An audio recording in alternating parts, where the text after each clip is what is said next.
Let us now add an environment to our 360 space. You can do this by adding a Pano image element. Let us call this BG01. Now we have to select the right image for our environment.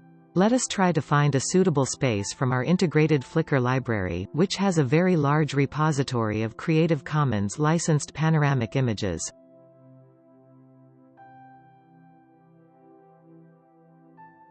The image is now added as our 360 environment. Let us now add another Pano image element to understand the far and near setting of the Pano element.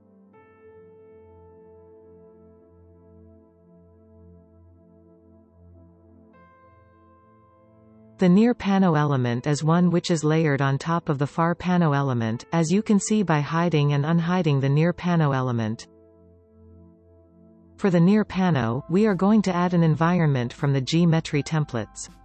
Remember, the images have to be equirectangular for them to be used as the environment.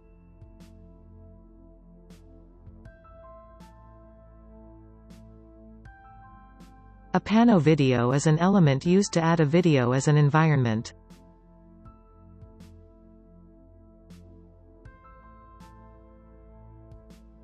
A Pano video also uses the equirectangular format. Here is a preview of an equirectangular Pano video.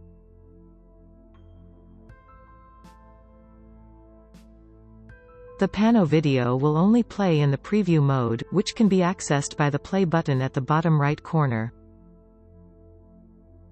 The Pano video has all the settings from the Pano image and also two additional settings, which are mute and loop.